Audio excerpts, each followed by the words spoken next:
Hello guys, कैसे हो आप सभी। उम्मीद है कि आप सभी बहुत बढ़िया होंगे। आपकी पढ़ाई भी बहुत शानदार चल रही होगी। मैंने कल के दिन एक वीडियो डाला हुआ था, उसमें मैंने बताया था यूपी जो पीसीएस का 2026 का फॉर्म आ चुका है और इसमें कौन कौन सी पोस्ट है। वैसे वैकेंसी तो 500 है, लेकिन इसमें कौन कौन सी पोस्ट हैं बहुत से लोगों को पता नहीं कि यूपी पीसीएस के थ्रू आप किन किन पोस्टों पर चयनित हो सकते हैं। उनको 2-4 पोस्ट ही पता है, लेकिन मैंने 63 पोस्ट बताई हुई है। तो आप उस वीडियो को जाकर जरूर देखिए, आपको बहुत सी ऐसी इन्फॉर्मेशन मिलेगी जो आपको नहीं पता है। मैं दावा करता हूं कि आपको नहीं पता है। और तैयारी आपने शुरू कर दी है तो सबसे पहले सिलेबस जानिए। उसके लिए भी मैंने आपका वीडियो बना रखा है, वो भी वीडियो आप जाकर देखिए। आपके ही चैनल समय पथ पीसीएस अकेडमी में पड़ा हुआ है। प्लेलिस्ट देख लीजिए, प्लेलिस्ट में भी आपका सेव है, ठीक है। और ये एनसीईआरटी भाई बहुत ही इत्मीनान से, बहुत ही आहिस्ता से, बहुत ही गौर करके पढ़िएगा, क्योंकि एनसीईआरटी बहुत ज़रूरी है। इससे डायरेक्ट क्वेश्चन आपके बनते हैं। ये मत समझिएगा कच्चा 7 की एनसीईआरटी, कच्चा 6 की एनसीईआरटी। भाई कच्चा 6 की एनसीईआरटी से पीसीएस में क्वेश्चन आए, और मैंने पीवाईक्यू भी डाला हुआ एक वीडियो, उसमें देखो कच्चा 6 की एनसीईआरटी से 4-5 क्वेश्चन है। तो इसको प्लीज़ देखिएगा, अच्छे से पढ़िएगा। आज हम क्लास 7 के जो भी एनसीईआरटी है, हिस्ट्री की कर रहे हैं अभी तो, और हिस्ट्री के कच्चा 6 की हमने एनसीईआरटी कंप्लीट कर दी है।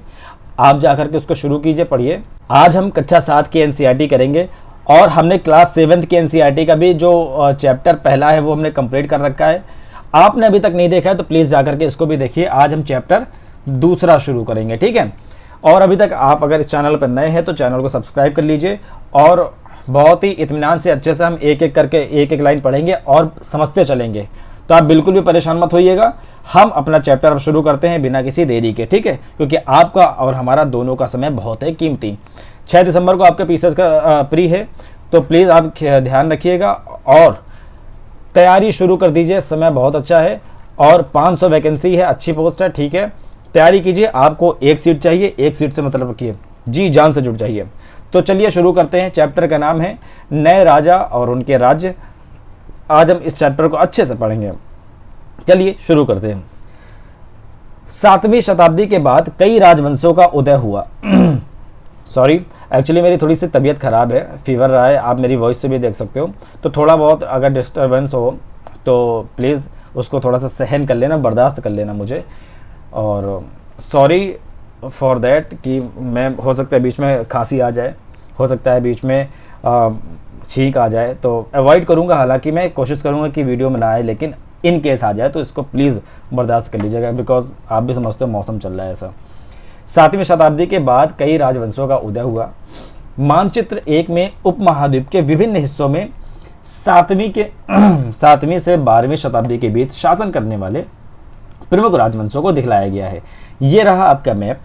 इसमें दिखाया गया है कि 7वीं से 12वीं शताब्दी के बीच किसने किसने भारत में शासन किया। आप इसको गौर से देखें, शायद आपको ये गौर से नहीं दिख रहा होगा, मैं आपको बताते चलता हूँ। ये आपका चहमान वंश लिखा है, ये आपको गुर्जर प्रतिहार लिखा है। मैंने इसको पिछले चैप्टर्स में पढ़ाया हुआ भी है, अच्छे से पढ़ाया है। बाकी ये सिटीज़ के नाम है, जैसे कि बनारस है, ये प्रयागराज है, ठीक है। और ये नीचे आ जाओ, ये नर्मदा नदी लिखी हुई है, ये राष्ट्रकूट साम्राज्य है, ठीक। और इधर आ जाओ, ये चोल साम्राज्य लिखा है, चेर लिखा है, ये पांड्य लिखा है, ये सारे साम्राज्य थे, ठीक है। ये पाल वंश हैं, ये सभी बहुत ही इंपॉर्टेंट है। देखो लिखा भी है ना मानचित्र में, गुर्जर प्रतिहार, राष्ट्रकूट, ये जो मैंने इधर बताया, चहामान, पाल, चोल, इनका स्थान का निर्धारण किया गया है, ठीक है। मैंने आपको ये बता ही दिया, ठीक। तो आगे चलते हैं। नए राजवंशों का उदय। 7वीं सदी आते आते उपमहाद्वीप के विभिन्न भागों में बड़े भूस्वामी और योद्धा सरदार जो थे अस्तित्व में आ चुके थे। वैसे मैं आपको बता दूं कि मैं ये लाइन बाय लाइन आपको क्यों एनसीईआरटी बता रहा हूँ, ताकि आपको ये ना लगे, क्योंकि आपके पास बहुतों के पास बुक्स हैं, सारी चीज़ें हैं, संसाधन हैं, लेकिन कभी कभी होता है ना हमारे पास टाइम नहीं हो पाता या मौके नहीं हो पाते, जिसको लेकर के हम अपनी किताबें पढ़ नहीं पाते हैं। तो मैं इसीलिए लाइन बाय लाइन पढ़ा करके उसको समझाने की कोशिश करूंगा, ताकि आपके मन में ये ना रह जाए कि यार मैंने तो एनसीईआरटी पढ़ी ही नहीं है, ठीक है। आप ये मत सोचो, मैं चाहूँ तो इसका शॉर्ट्स नोट्स बना सकता हूँ, माइंड मैप्स बना सकता हूँ, लेकिन फिर आप सोचोगे हो सकता है पता नहीं इन्होंने क्या कांड छाड़ दिया हो, पता नहीं क्या हटा दिया हो। इसलिए मैं सारी चीज़ें पढ़ाऊँगा और अच्छे से पढ़ाऊँगा, समझा के पढ़ाऊँगा, ठीक। तो बिल्कुल भी परेशान नहीं होना है। राजा लोग प्रायः उन्हें अपने मातहत या सामंत के रूप में मान्यता देते थे। किसे? जो योद्धा सरकार होते थे। यानी कि सामंत कौन होता था? सामंत पहले योद्धा सरकार होते थे, राजाओं को ये सेना प्रोवाइड कराते थे। राजा इनको क्या कहते थे, राजा सेना जब ये प्रोवाइड कराते थे तो राजा इनको लैंड दे देते थे, भूमि। अब इस लैंड से ये क्या करते थे कि ये टैक्स वसूलते थे, अपने खर्चे निकालते थे, सेना के खर्चे हो गए, जो भी एक्सपेंसेस हो गए, सारे खर्चे ये निकाल लेते थे। इसके बाद ये धीरे धीरे इसी लैंड के मालिक बनते चले गए। और जब राजा कमजोर होता था तो ये जो सामंत होते थे अपने आप को वहां का स्वामी घोषित कर देते थे, स्वतंत्र शासक घोषित कर देते थे। ठीक, उनमें उनसे उम्मीद की जाती थी कि वे राजा या स्वामी के लिए उपहार लाएं। किनसे? ये सामंतों से ऐसी उम्मीद की जाती थी। उनके दरबार में हाजिरी लगाएं, यानी राजा के दरबार में समय समय पर हाजिरी लगाएं, इनके लिए गिफ्ट लेके आएं, उन्हें सैन्य सहायता भी प्रदान करते रहें। अधिक सत्ता और संपदा हासिल करने पर सामंत अपने आप को महासामंत, महामंडलेश्वर यानी कि पूरे मंडल का महान स्वामी इत्यादि घोषित कर देते थे। कभी कभी वे अपने स्वामी के आधिपत्य से स्वतंत्र हो जाने का दावा भी करते थे। इस तरह का अभी मैंने जो बताया कि कभी कभी क्या होता था, वो अपने स्वामी से कहते थे, अब भाई मैं तुमसे स्वतंत्र हूँ, मैं तुम्हारे अधीन नहीं हूँ, तो मेरे पे हुक्म नहीं झाड़ोगे। अब मैं, अपन को चाहिए फुल इज्जत, तो अब मेरे को दो इज्जत, क्योंकि अब मैं बन गया हूँ इस भूमि का मालिक। ठीक, तो अब मैं तुम्हारे अधीन काम नहीं करूँगा। ठीक है, फुल एकदम राउडी स्टाइल में। इस तरह का एक उदाहरण दक्कन के राष्ट्रकूटों का था। शुरुआत में वे कर्नाटक के चालुक्य राजाओं के अधीनस्थ थे। जो दक्कन के राष्ट्रकूट थे, जिनके बारे में अभी मैंने आपको ये ऊपर बताया, इसमें ये देखो, अभी मैंने आपको इसमें बताया ना कि राष्ट्रकूट कहाँ थे। राष्ट्रकूट जो आज का आप मान लो महाराष्ट्र का रीजन, ठीक है, उसमें राष्ट्रकूट हुआ करते थे। जैसे कि आपका ये भारत का मैप है, ठीक है, ये गुजरात का रीजन, और ये यहाँ वाले हिस्से में यहाँ राष्ट्रकूट हुआ करते थे। तो ये पहले क्या थे, यहाँ पर चालुक्यों का भी साम्राज्य था। तो चालुक्यों के साम्राज्य के पहले ये अधीन हुआ करते थे, उनके नीचे काम किया करते थे। लेकिन धीरे धीरे क्या हुआ कि ये अपना इन्होंने खुद साम्राज्य विकसित कर लिया। 8वीं सदी के मध्य में एक राष्ट्रकूट प्रधान दंती दुर्ग ने एक चालुक्य स्वामी की अधीनता से इनकार कर दिया, उसे हराया और हिरण्यगर्भ, यानी जिसका शाब्दिक अर्थ है हिरण्य का, सोने का गर्भ नाम का एक अनुष्ठान किया। अब मैं आपको एक मजेदार बात बताऊं। ये जो आप देख रहे हो ना दंती दुर्ग, ये भाई साहब नेट के पेपर में, यानी कि जो असिस्टेंट प्रोफेसर पीएचडी इनके लिए होता है ना, उसके एग्जाम में ये क्वेश्चन पूछा गया था। अब समझ रहे हो ये कितना इंपॉर्टेंट है। कक्षा 7 के एनसीईआरटी से ये क्वेश्चन पूछा गया था कि बताओ कौन सा राष्ट्रकूट शासक था जिसने हिरण्यगर्भ नाम का अनुष्ठान कराया था। तो ये देखो भाई, सामने तुम्हारे सामने लिखा हुआ है कि किसने कराया था, ये दंती दुर्ग ने कराया था। और जिसने भी मन से पढ़ा होगा उसने मार दिया होगा। ठीक, तो हल्के में मत लेना एनसीईआरटी को, डायरेक्ट क्वेश्चन आते हैं। जब यह अनुष्ठान ब्राह्मणों की सहायता से संपन्न किया जाता था तो यह माना जाता था कि उससे याजक जन्मना क्षत्रिय न होते हुए भी क्षत्रिय के रूप में दोबारा क्षत्रियत्व प्राप्त कर लेता था। मतलब जो भी हिरण्यगर्भ नाम का अनुष्ठान कराता था, ये एक पूजा टाइप का था, तो जो भी ये हिरण्यगर्भ कराता था वो अगर जन्म से क्षत्रिय नहीं भी है तो उसको मान लिया जाता था कि इस पूजन के बाद वो क्षत्रिय हो गया। कुछ अन्य उदाहरणों में उद्यमी परिवारों के पुरुषों ने अपनी राजशाही कायम करने के लिए सैन्य कौशल का इस्तेमाल किया। मिसाल के तौर पर कदम्ब मयूर शर्मन और गुर्जर प्रतिहार हरिचंद्र ब्राह्मण थे, जिन्होंने अपने परंपरागत पेशे को छोड़ दिया था और शस्त्र को अपना लिया था। क्रमशः जो कदम्ब थे, कदम्बों ने कर्नाटक, और जो गुर्जर प्रतिहार थे उन्होंने राजस्थान में अपने राज्य का सफलतापूर्वक जो इसकी स्थापना कर दी थी। ठीक, ये हमने अभी पिछले चैप्टर में भी अच्छे से बताया है। राज्यों में प्रशासन कैसे चलता था। इन नए राजाओं में से कईयों ने महाराजाधिराज यानी राजाओं का राजा, त्रिभुवन चक्रवर्ती यानी 3 भुवनों का स्वामी और इसी तरह अन्य भारी भरकम उपाधियां भी धारण कर ली थी। लेकिन इस तरह के दावों के बावजूद वे अपने सामंतों और साथ ही साथ किसान, व्यापारी और ब्राह्मणों के संगठनों के साथ अपनी सत्ता की साझेदारी करते थे। कौन? जो सामंत होते थे, धीरे धीरे इन्होंने अपनी शक्ति बढ़ानी शुरू कर दी थी। और जो ये नए नए राजा बन गए थे, इन्होंने किसी ने अपने आप को महाराजाधिराज कहना शुरू कर दिया था। कोई तो अपने को त्रिभुवन चक्रवर्ती यानी 3 भुवनों का स्वामी बता देता था। इस तरह के बहुत भारी भरकम ये लोग क्या करते थे, उपाधियां लिया करते थे। इनकी ये वर्चस्व बना रहे, इसलिए ये जो किसान थे, व्यापारी थे, ब्राह्मण थे, इनके संगठन से अपनी सत्ता की साझेदारी भी किया करते थे।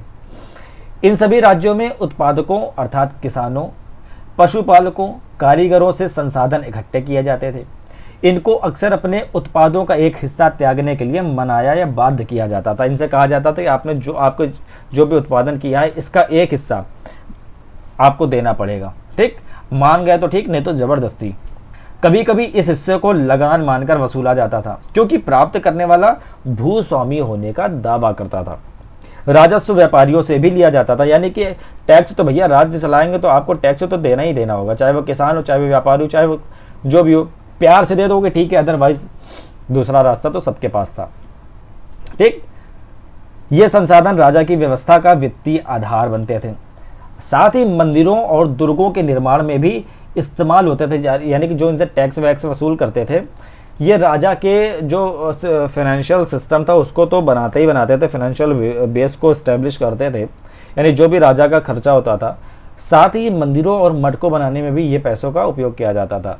संसाधन उन युद्धों को लड़ने में भी इस्तेमाल होते थे जिनसे लूट की शक्ल में धन मिलने की तथा जमीन और व्यापारिक मार्गों के प्रयोग की संभावना बनती थी, यानी कि धन का खर्चा वहाँ भी किया जाता था। जैसे कि अब पड़ोसी कोई राज्य है और राजा को ये लग रहा है कि भाई यहाँ पर हमला करेंगे, अगर हमने 2 लाख का इन्वेस्टमेंट किया युद्ध में तो हो सकता है हमें 20 लाख रुपए वहाँ से मिल जाएंगे। तो क्या करते थे कि चलो भैया 2 लाख का खर्चा ही सही, 20 लाख मिल तो रहा है, 18 लाख का फायदा है, तो चलो कुछ पैसे यहाँ भी लगा देते हैं। राजस्व वसूली के लिए पदाधिकारियों की नियुक्ति सामान्यतः प्रभावशाली परिवारों के बीच से ही की जाती थी और प्रायः वंशानुगत होती थी, यानी कि जो भी टैक्स वसूल करने जाते थे उनकी नियुक्ति कैसे होती थी, उनकी नियुक्ति प्रभावशाली परिवार से की जाती थी, यानी कि जो मानी हुई हस्तियां होती थी वहीं से आते थे ये लोग। और कभी कभी मतलब प्रायः अक्सर बोल रहा है कि वंशानुगत होती थी, यानी उनके दादा वसूलते थे, फिर उनका बेटा, फिर उनका बेटा, फिर उनका बेटा, ऐसे करके वसूल करते जाते थे। सेना में भी ऐसे ही होता था। कई बार राजा के निकट संबंधी इन ओहदों पे होते थे। सेना में भी कई पोस्ट ऐसी थी जहाँ पर राजा, उसका बेटा सेम पोस्ट पर होता रहता था, यानी उनका भी पद वंशानुगत हो जाता था। समझे? चलो आगे पढ़ते हैं। आगे हम पढ़ेंगे प्रशस्तियां और भूमि अनुदान क्या होते थे। प्रशस्तियां और भूमि अनुदान। प्रशस्तियां यानी प्रशस्तियों में ऐसे ब्यौरे होते थे, यानी ऐसी जानकारियां होती थी या ऐसी चीज़ें होती थी जो शब्द सा, यानी कि एक एक शब्द सत्य नहीं भी हो सकते थे। यानी प्रशस्ति ऐसी होती थी, जैसे मैं आपसे कहूँ या आप मुझसे कहो कि भाई एक काम करो, मेरे बारे में प्रशस्ति लिखो, यानी प्रशंसा का पत्र लिखो, उसमें प्रशंसा करो कि अच्छी है बुरी है कैसी भी करो, मैं अच्छा हूँ बुरा हूँ कुछ भी है, लेकिन मेरी प्रशंसा भरे वाक्य लिखो, ये हो गए आपकी प्रशस्ति। तो प्रशंसा में ऐसे ब्यौरे होते थे जो शब्दशः सत्य नहीं भी हो सकते थे, लेकिन ये प्रशस्तियां हमें बताती हैं कि शासक खुद को कैसा दर्शाना चाहते थे। यानी ये प्रशस्तियां हमें बताती हैं कि शासक खुद को कैसा दर्शाना चाहते थे, अर्थात क्योंकि शासक ही जो प्रशस्ति लिखा रहा है, भाई उसका कोई कवि है, दरबारी लेखक, उससे कह रहा है कि आप मेरे बारे में लिखो। अब उस दरबारी कवि के दरबारी लेखक की औकात होगी कि इस राजा के खिलाफ लिख जाए, है ना। मिसाल के लिए शूरवीर विजयी योद्धा के रूप में, यानी कि राजा के लिए वो क्या लिखते थे, हमारा राजा शूरवीर है, विजयी योद्धा है। ये विद्वान ब्राह्मणों द्वारा रची गए थे। ये जो विद्वान ब्राह्मणों द्वारा रची गई थी क्या, ये प्रशस्तियां जो अक्सर प्रशासन में मदद करते थे, राजा की ये मदद भी करते थे, ठीक। नागभट्ट की उपलब्धियां। कई शासकों ने प्रशस्तियों में अपनी उपलब्धियों का बखान किया है। आपने पिछले साल गुप्त शासक समुद्रगुप्त की प्रशस्ति के बारे में पढ़ा भी है, यानी पिछले साल यानी कक्षा 6 की एनसीईआरटी में हमने पढ़ा हुआ है। संस्कृत में लिखी गई ग्वालियर यानी मध्य प्रदेश में पाई गई एक प्रशस्ति में प्रतिहार नरेश नागभट्ट के कामों का वर्णन इस प्रकार किया गया है। आंध्र सैंधव, यानी इनके बारे में जो नागभट्ट थे इनके बारे में क्या लिखा गया है उस प्रशस्ति में, इनके बारे में लिखा गया कि आंध्र हो या सैंधव, यानी चाहे सिंध का प्रदेश हो, चाहे विदर्भ यानी कि महाराष्ट्र का एक हिस्सा जिसको विदर्भ बोलते हैं, चाहे वो विदर्भ का रीजन हो, और कलिंग यानी उड़ीसा का एक हिस्सा, वहाँ के राजा हों, सभी उनके आगे धराशायी हो गए जब वे राजकुमार थे। यानी कि जब वे राजकुमार थे तभी सब उनके आगे कुछ नहीं थे। उन्होंने कन्नौज के शासक चक्र युद्ध को विजित किया था, जीता था उनको। उन्होंने वंग यानी कि बंगाल का हिस्सा था, अनर्त यानी गुजरात का हिस्सा, मालवा यानी कि मध्य प्रदेश का हिस्सा, किरात यानी वनवासी का, तुरुष्क यानी तुर्क, वत्स मत्स्य यानी कि इन सभी राजाओं को पराजित भी किया। अब समझ में आया? यानी इसमें लिख रहा है कि या आंध्र हो, सिंध हो, विदर्भ हो, कलिंग हो, कहीं का भी राजा हो, मेरे वाले राजा के आगे कोई कुछ भी नहीं है, ये सब बेकार हैं। तो ये क्या है? एक अतिशयोक्ति पूर्ण वाक्य है ना, कि किसी को कुछ नहीं समझना, सब बोलना है कि मेरा ही राजा है, सब कुछ है। राजा लोग प्रायः ब्राह्मणों को भूमि अनुदान से पुरस्कृत करते थे, यानी कि ब्राह्मणों को क्या करते थे, वो लैंड दे देते थे, भूमि दे देते थे कि जाओ ले जाओ यार, तुमने इतनी बढ़िया तारीफ करी। ये ताम्र पत्रों पर अभिलिखित होते थे, या ये जो भूमि जब देते थे तो तांबे के एक लेटर, जैसे आपको ये दिख रहा है ना, तांबे के उसमें एक पत्ती टाइप होती थी, उसमें लिखित करवाते थे, जो भूमि पाने वाले को दिए जाते थे। ठीक, भूमि के साथ क्या क्या दिया जाता था, अब ये देखो बड़ा इंटरेस्टिंग है। ऐसे ही नहीं कि कोई भी भूमि दे दे, बंजर भूमि दे दे, नहीं भाई, ये चोलों के द्वारा दिए गए एक भूमि अनुदान का तमिल भाग का एक अंश है। चोल साम्राज्य था, उन्होंने जो भी ब्राह्मणों को भूमि दी उसमें क्या क्या दिया इसमें बताया गया है।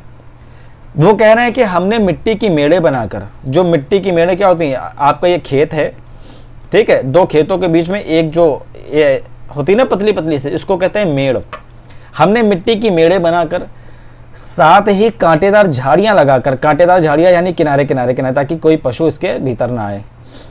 भूमि को सीमाओं को चिन्हित कर दिया।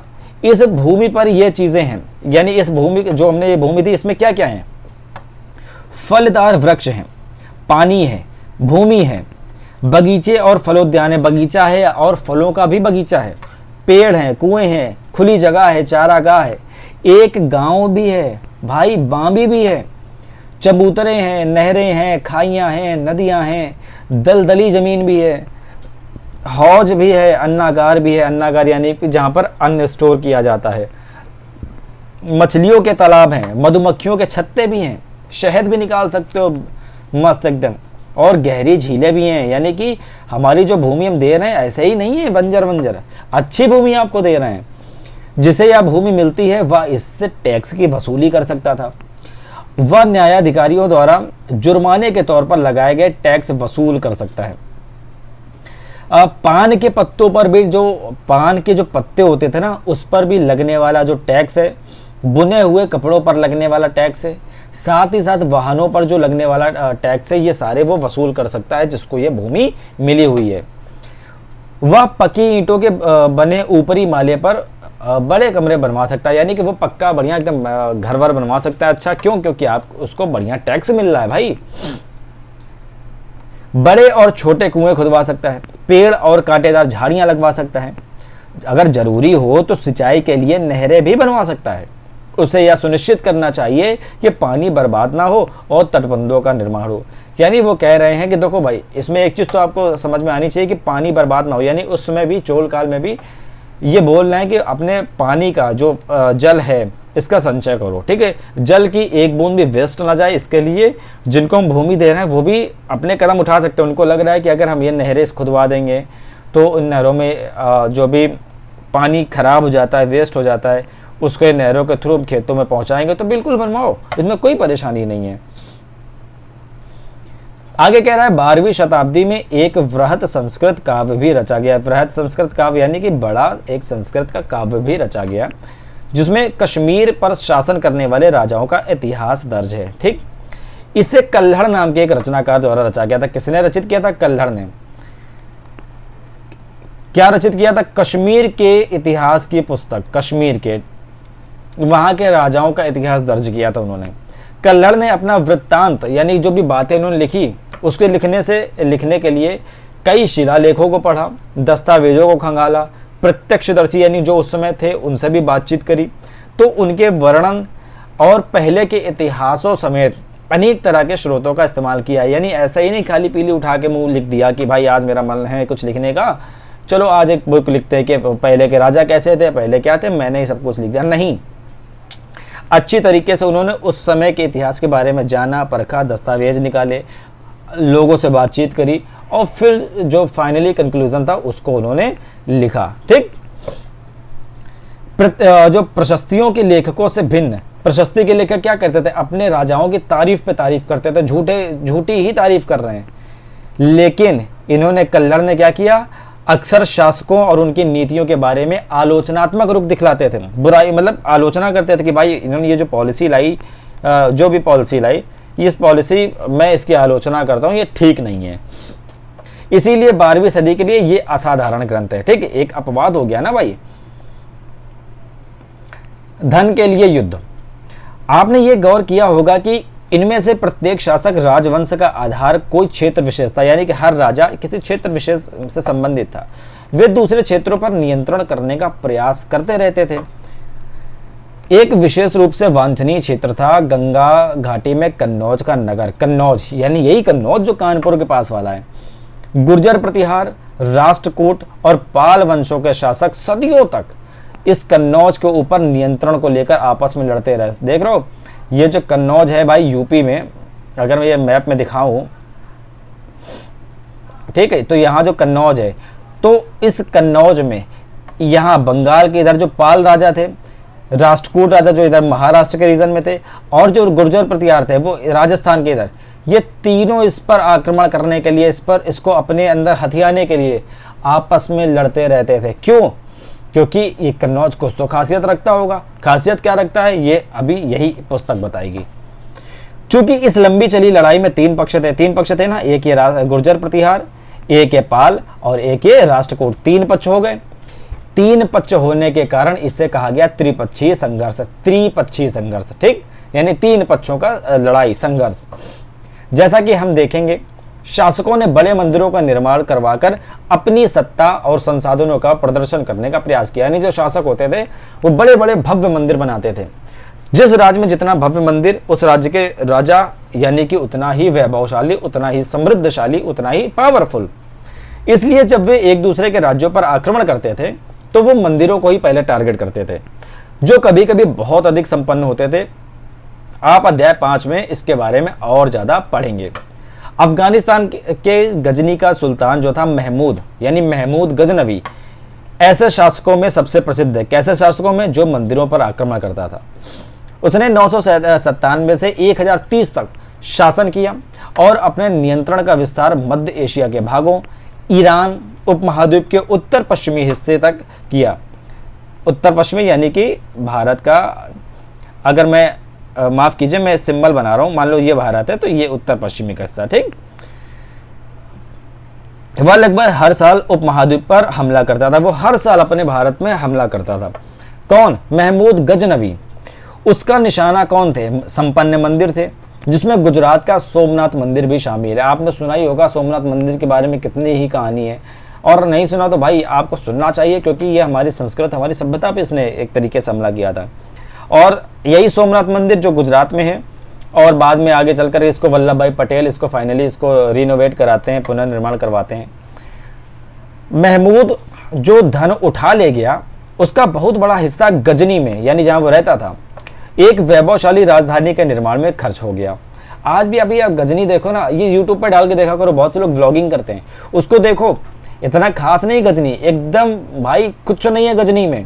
अब उसको दिख गया इतनी अपार संपदा यार भारत के मंदिरों में, उसका तो दिमाग, अब भाई सोचो जिसके जेब में 10 रुपए ना हो और उसको दिख जाए कि अगर मैं वहां जाता हूँ, उसको वहां पर आक्रमण करता हूँ, लड़ाई झगड़ा करता हूँ, तो मुझे 10 लाख रुपए मिल जाएगा। तो भाई 10 रुपए नहीं जेब में, तो वो तो मर ही रहा है ना। तो उसको 10 लाख वैसे भी बहुत होते हैं। तो उसको लगा कि भाई मरता क्या ना करता, चलो आक्रमण ही करते हैं। तो यहाँ तक भर भर के अपार संपदा ले गया।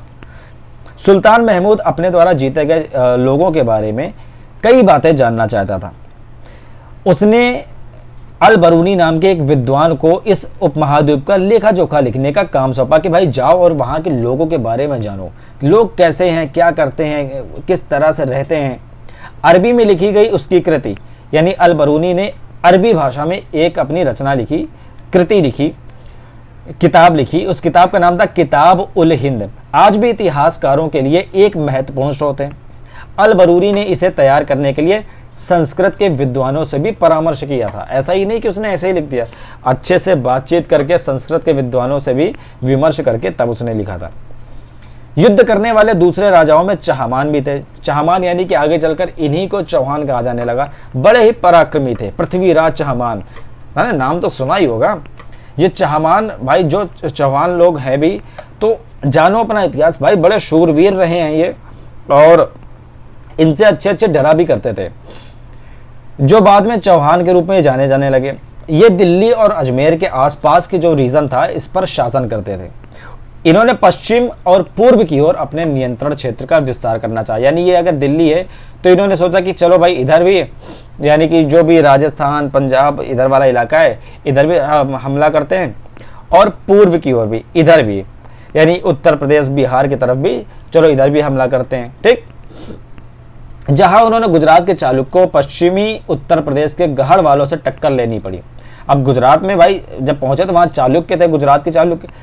किसी के भी राज्य में जाओगे हमला करने तो भाई लड़ेगा ही ना, तो इनको भी लड़ना पड़ा वहां से। चहामानों का सबसे प्रसिद्ध शासक था पृथ्वीराज तृतीय, जो कि 1168 से 1192 रहे। इन्होंने सुल्तान मोहम्मद गौरी को 1191 में तराइन के युद्ध में हरा दिया था। हालांकि तराइन के दूसरे युद्ध में 1192 में उनके हाथों हार गए थे। हारने के पीछे कई रीजन थे, जिसमें कहीं ना कहीं ये भी थोड़े से अवेयर नहीं थे उसके युद्ध के, उसके आक्रमण के बारे में, और ऐसा कहा जाता है कि ये अवेयर नहीं थे और वो आक्रमण का शिकार हो गए और 1192 में हार गए ये। चोल राज नजदीक से एक नजर रखते हैं। चोल राज नजदीक से एक नजर, ये आपको रीजन दिख रहा है, ये वाला। ठीक है, चोलों ने अपने साम्राज्य को ठीक ठाक रूप से बढ़ा लिया था। छोटे साम्राज्य से शुरू हुए थे, छोटे राज्य से शुरू हुए थे, आगे आगे चल के इन्होंने साम्राज्य बना लिया भाई। ठीक ठाक रीजन, इन्होंने कब्जा कर लिया। कब्जा कैसे कर लिया? मेहनत करी भाई, पराक्रम दिखाया। उरैयूर से तंजावुर तक चोल वंश सत्ता में कैसे आया? कावेरी डेल्टा में मुट्टरियार नाम से प्रसिद्ध एक छोटे से मुखिया परिवार की सत्ता थी। कावेरी डेल्टा, कावेरी डेल्टा कहाँ है? यहां पर आपको दिख रहा होगा, ये कावेरी नदी, ये इसी कावेरी डेल्टा के पास में मुट्टरियार नाम के एक प्रसिद्ध छोटे से मुखिया परिवार की सत्ता थी। वे कांचीपुरम के पल्लव राजाओं के मातहत यानी कि सामंत थे। उरैयार के चोलवंशी जो प्राचीन मुखिया परिवार के विजयालय ने, जो उरैयार के चोल काल के ही जो प्राचीन मुखिया परिवार था, उसी परिवार के विजयालय नाम के एक शख्स ने 9वीं सदी के मध्य में मुट्टरियारों को हरा दिया और इस डेल्टा पर यानी कि कावेरी डेल्टा पर कब्जा कर लिया। उसने वहां तंजावुर शहर बसा दिया और निशुंभ सूदनी देवी जी का मंदिर भी बनवा दिया। किसने बनवा दिया? विजयालय ने बना दिया, जो कि चोलवंशी प्राचीन मुखिया परिवार का हिस्सा था। ठीक, विजयालय के उत्तराधिकारियों ने पड़ोसी इलाकों को जीत लिया और उसका राज्य अपने क्षेत्रफल तथा शक्ति दोनों रूपों में बढ़ता चला गया। दक्षिण में यानी कि साउथ में और उत्तर में यानी कि नॉर्थ में। दक्षिण और उत्तर के पांड्यन और पल्लव के इलाके इस राज्य का हिस्सा बन गए। किस राज्य के? चोल राज्य का हिस्सा बन गए। दक्षिण में थे पांडव और उत्तर में कौन था? उत्तर में थे पल्लव। अब धीरे धीरे इनके भी ये राज्य खाना शुरू कर दिए। कौन? चोल। ठीक है, राजराज प्रथम जो थे, जो कि सबसे पावरफुल, सबसे शक्तिशाली चोल शासक था, उसने 985 में वो राजा बन गया और उसी ने इनमें से ज्यादातर क्षेत्रों पर अपने नियंत्रण का विस्तार करना शुरू कर दिया था। उसने साम्राज्य के प्रशासन का भी पुनर्गठन किया। किसने किया? राजराज प्रथम ने, जो कि सबसे शक्तिशाली चोल शासक था। और ये एग्जाम में आपके पूछ भी सकते हैं, पूछा भी जाता है। राजराज के जो पुत्र थे, राजराज प्रथम के जो पुत्र थे, इनका नाम था राजेंद्र प्रथम। इनकी नीतियों, इन्होंने क्या किया? ये जो राजराज प्रथम थे, इनकी नीतियों को आगे भी जारी रखा और उसने गंगा घाटी, श्रीलंका तथा दक्षिण पूर्व एशिया के देशों पर हमला भी किया। यानी राजेंद्र प्रथम ने क्या किया? इन्होंने कहा कि चलो भाई बहुत हो गया या साउथ का रीजन, इधर तुमने ठीक ठाक हमला कर दिया मेरे पिताजी ने, यानी राजराज प्रथम ने। अब हम क्या करते हैं? उत्तर की तरफ जाते हैं, यानी हमारा यूपी का इलाका, यहाँ पर आते हैं, इधर साउथ और जाते हैं, श्रीलंका को पकड़ते हैं, दक्षिण पूर्व एशिया यानी कि इधर के जितना रीजन है आपका, सिंगापुर, मलेशिया, इंडोनेशिया, इधर की तरफ चलते हैं। अब ये भी तो हमला करें, ये भी तो हम अपने अधीन लाएं, तभी तो अपना वर्चस्व है। इन अभियानों के लिए अब भाई इंडोनेशिया जाओगे तो कैसे जाओगे? तैर के तो नहीं जा पाओगे ना। तो भाई उसने क्या किया, एक नेवी बना दी, जल सेना बना दी। भव्य मंदिर और कांस्य मूर्ति कला, राजराज और राजेंद्र प्रथम द्वारा बनवाए गए तंजावुर और गंगाई कोंडचोलपुरम के बड़े मंदिर स्थापत्य और मूर्ति कला की दृष्टि से चमत्कार हैं। चोल मंदिर अक्सर अपने आसपास विकसित होने वाली बस्तियों के केंद्र बन गए। चोलों ने जो मंदिर बनवाए, ठीक, अब क्या हुआ कि इसके आसपास बस्तियां बनने लग गईं। ये शिल्प उत्पादन के केंद्र थे। ये जो मंदिर बने थे, जो चोलों ने बनवाए थे, ये मंदिर शासकों और अन्य लोगों द्वारा दी गई भूमि से भी संपन्न हो गए। इस भूमि की उपज उन सारे विशेषज्ञों का निर्वाह करने में खर्च होती थी जो मंदिर के आसपास रहते थे और उसके लिए काम करते थे, जैसे पुरोहित, जो मालाकार माला बनाते हैं, बावर्ची जो खाना बनाते थे, मेहतर जो साफ सफाई देखते थे, संगीतकार, नर्तक इत्यादि। इन्हीं के लिए ये भूमि उपयोग होना शुरू हो गई।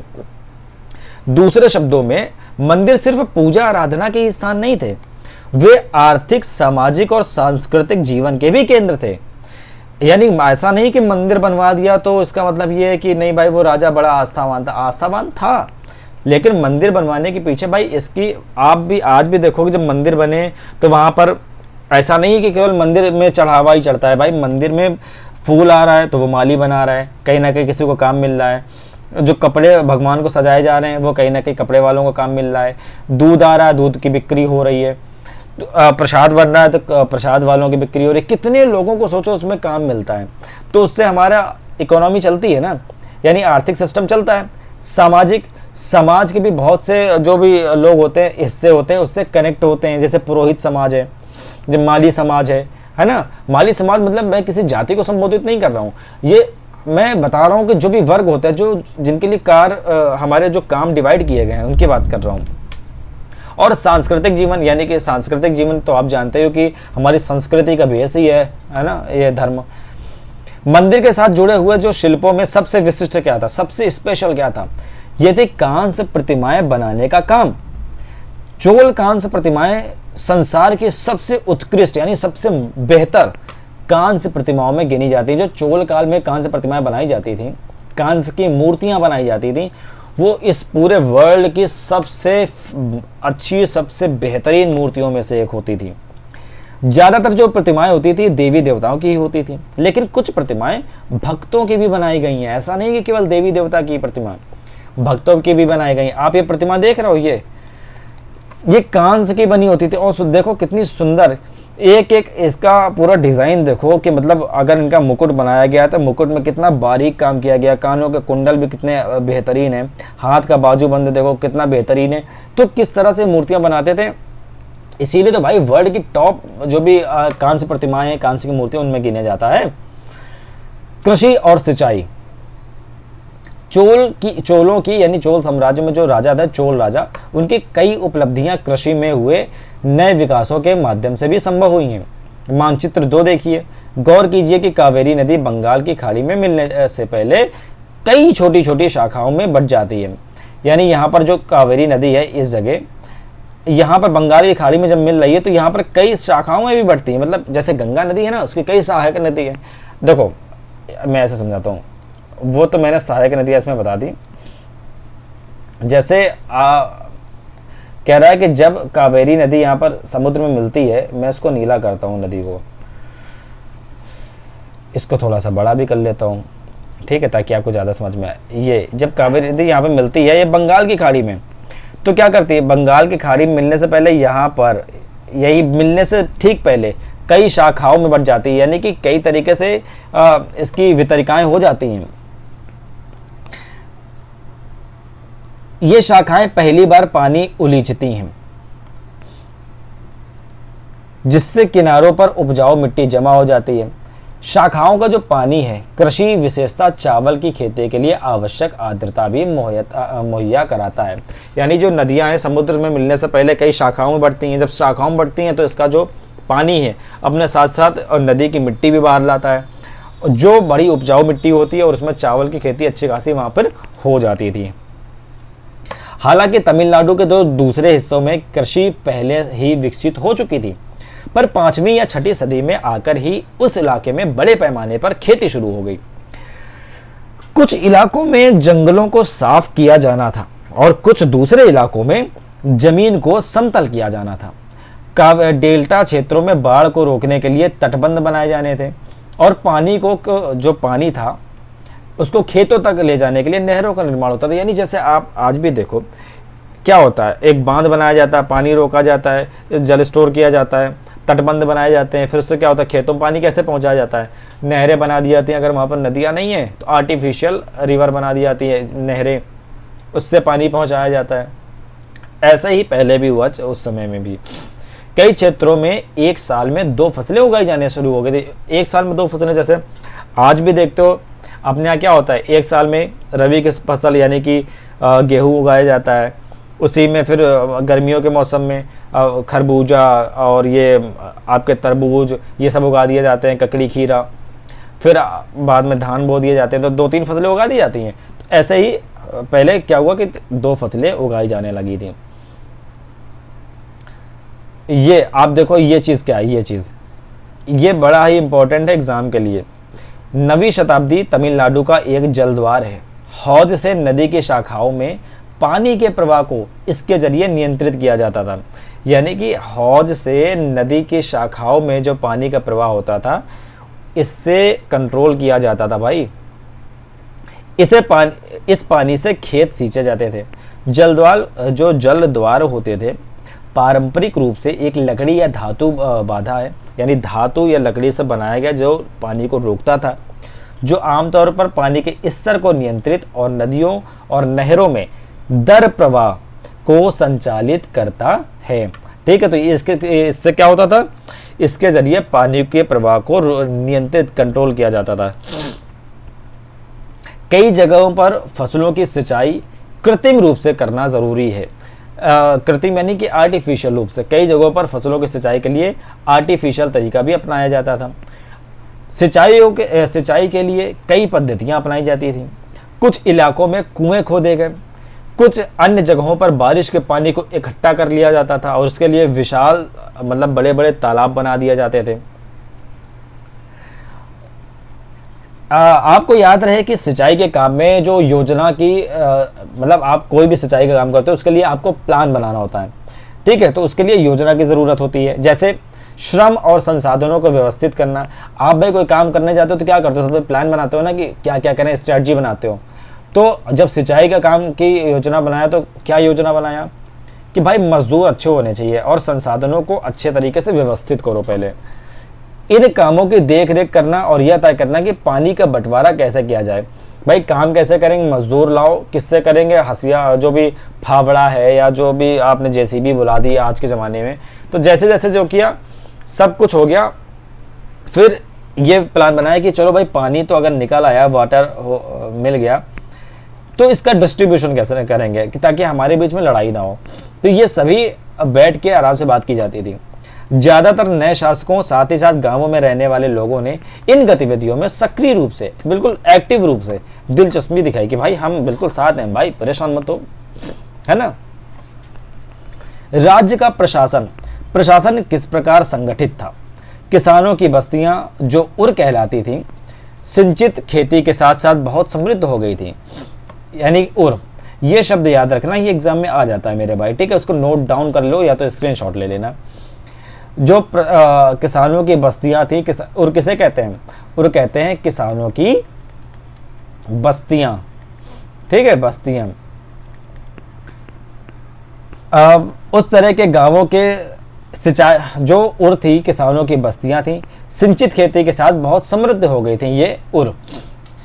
इस तरह के गांवों के समूह को नाडु कहा जाता था। जो नाडु क्या है, नाडु यानी कि जो किसानों की बस्तियां जिन्हें हम उर कहते हैं, सिंचित खेती जब इनको मिल गई, सिंचाई के साधन मिल गए, पानी वानी मिलने लग गया, तो ये बहुत समृद्ध हो गए। इस तरीके के गांव जो समृद्ध थे, इनके समूह को नाडु कहने लगे। ग्राम परिषद और नाडु न्याय करने और टैक्स वसूलने के जैसे कई प्रशासकीय कार्य भी करते थे। विल्लाल जाति के जो धनी किसानों को केंद्रीय चोल सरकार की देखरेख में नाडु के कामकाज में अच्छा खासा नियंत्रण हासिल था। किसे? विल्लाल जाति के धनी किसान। विल्लाल जाति के जो धनी किसान था, उनको क्या था कि जो उस समय की चोल सरकार थी, उनकी ही देखरेख में, उनकी ही निगरानी में जो कि नाडु के कामकाज में अच्छा खासा वो कंट्रोलर थे, नियंत्रक थे, नियंत्रण लगाते थे, हासिल था उन्हें। उनमें से कई जो धनी भूस्वामियों को चोल राजाओं ने सम्मान के रूप में मुवेंद वेलन यानी कि 3 राजाओं को अपनी सेवाएं प्रदान करने वाला वेलन या किसान। वेलन का मतलब क्या है? किसान। मुवेंद वेलन यानी कह रहा था कि बहुत से ऐसे लोग धनी भूस्वामी थे जिनको राजा मुवेंद वेलन कहते थे। मुवेंद वेलन यानी वेलन मतलब किसान, यानी कि जो 3 राजाओं को अपनी सेवा दे चुका है। अरैयार यानी कि प्रधान जैसी उपाधियां दिया करते थे। मुवेंद वेलन अरैयार जैसी उपाधियां दिया करते थे। कौन? राजा। किन्हें? धनी भूस्वामियों को, जो कि राजाओं की 3 राजाओं की सेवा कर चुके हैं। और उन्हें केंद्र में महत्वपूर्ण राजकीय पद सौंपे, क्योंकि भाई उनका सम्मान इतना हो गया। भूमि के प्रकार। चोल अभिलेखों में भूमि की विभिन्न कोटियों का उल्लेख किया गया है। ये जो भूमि है भाई, ये सारे एग्जाम्स के लिए इंपॉर्टेंट है, और आप जब आप PYQs देखोगे तो अच्छे खासे एग्जाम्स में इन चीज़ों को पूछा गया है, इनके मिलान करवाया गया है। तो वेलन वगाई कौन से किसको कहते थे? वेलन वगाई यानी कि गैर ब्राह्मण किसान स्वामी की भूमि, यानी कि ऐसा किसान जो कि ब्राह्मण नहीं है, उसकी कोई भूमि है, उसको कहा गया वेलन वगाई। वेलन वगाई, इसको बार बार रिपीट करो, वेलन वगाई यानी गैर ब्राह्मण किसानों की, जो गैर ब्राह्मण किसान स्वामी की भूमि है, उसको कहा गया वेलन वगाई।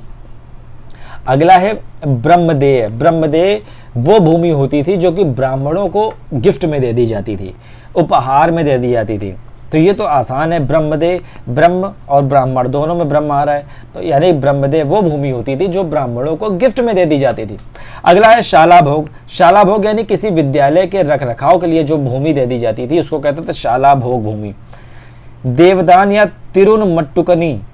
देवदान या तिरुनमट्टुकनी भूमि कौन सी होती थी?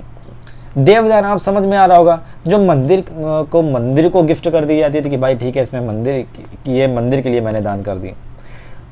अगली है पल्लिचदम। पल्लिचदम ये जैन संस्थानों को दान की जाती थी, पल्लिचदम भूमि। तो ये 5 प्रकार की भूमि मिली।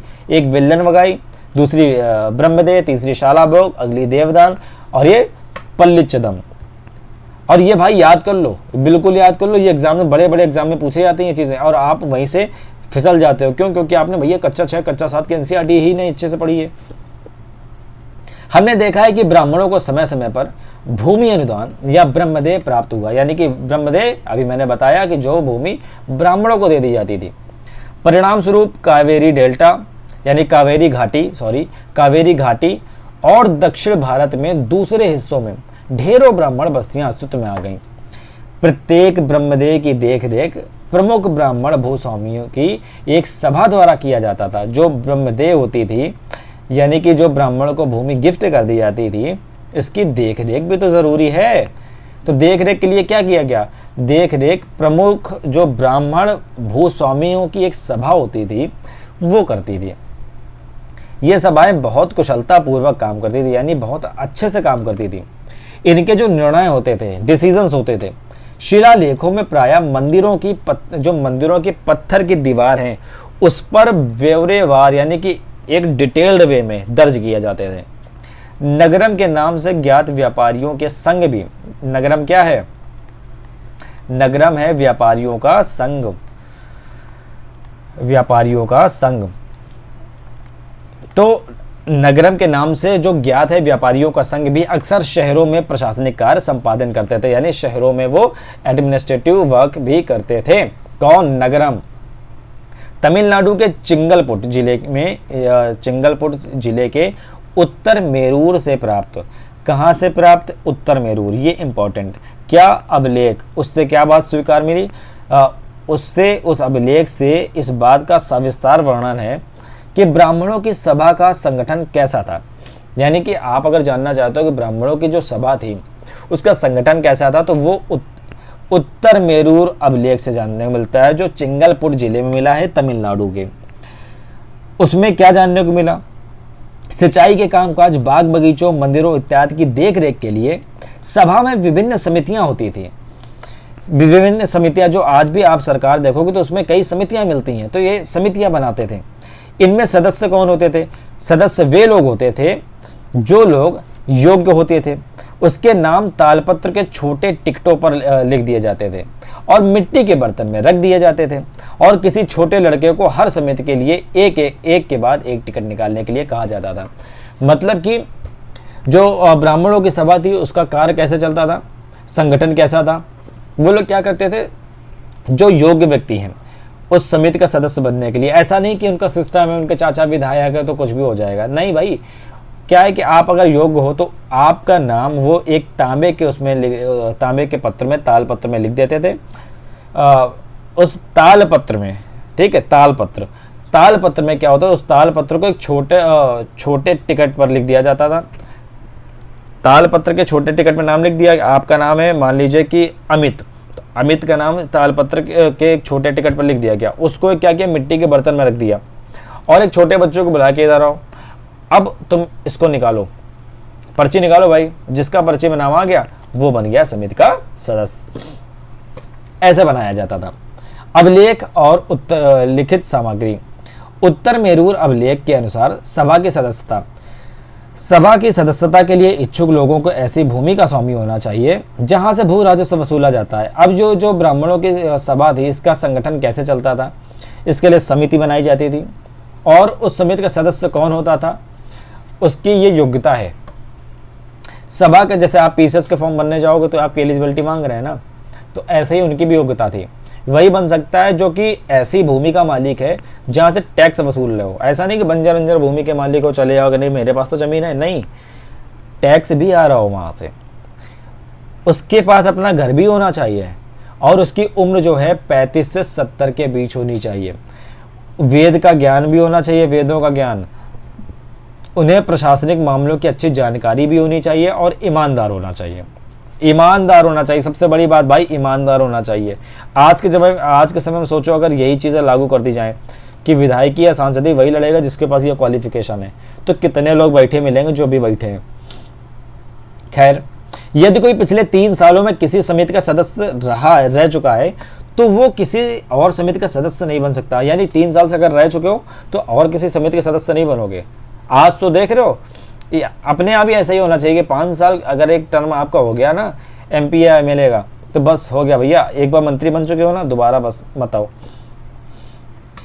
जिसने अपने संबंधियों के खाते जमा नहीं कराए हैं वो चुनाव नहीं लड़ सकता। अभिलेखों में राजाओं और शक्ति संपन्न जो पुरुष होते थे उनके बारे में तो जानकारी मिलती ही है, लेकिन यह जानना खासा मुश्किल था कि साधारण मर्दों और औरतों का जीवन इन राज्यों में कैसे चलता था। यानी कि बड़े बड़े लोगों को तो हम जान गए भाई अभिलेखों से, इनकी स्टोरीज से, अभिलेखों से, ताम्रपत्र से, जो भी था, वृत्तांतों से। लेकिन यार उस समय चोल काल में आम लोग का जीवन पर कैसा था, इसके बारे में तो कोई चर्चा ही नहीं कर रहा है। 12वीं शताब्दी की तमिल कृति पेरिया पूरणम, ठीक है, इसमें पेरिय पूरणम क्या है, एक कृति है, एक लेखक ने उसको अच्छे से लिखा है, तमिल भाषा में है, 12वीं शताब्दी की है, पेरिय पूरणम। इससे एक उद्धरण यानी कि पैराग्राफ लिया गया है। क्या लिया गया है? अडनूर की सरहदों पर फूस की पुरानी छाजनों वाली छोटी छोटी झोपड़ियों से, यानी ये क्या बताने की कोशिश कर रहा है, उस समय के आम नागरिकों के जीवन कैसा था ये बताने की कोशिश कर रहा है। अटनूर की सरहदों पर फूस की पुरानी छाजनों वाली छोटी छोटी झोपड़ियों से अटा पड़ा पुलाया। पुलाया यानी एक ऐसा समूह जिसे ब्राह्मण और वेल्लाल प्रतिष्ठित समाज से बाहर मानते थे। एक ऐसा समूह था पुलाया। पुलाया लोगों का एक छोटा सा पुरवा था। कहाँ था? अटनूर की सरहदों पर, ठीक, जिसमें ओछे किस्म के पेशों में लगे खेतिहर मजदूर रहते थे।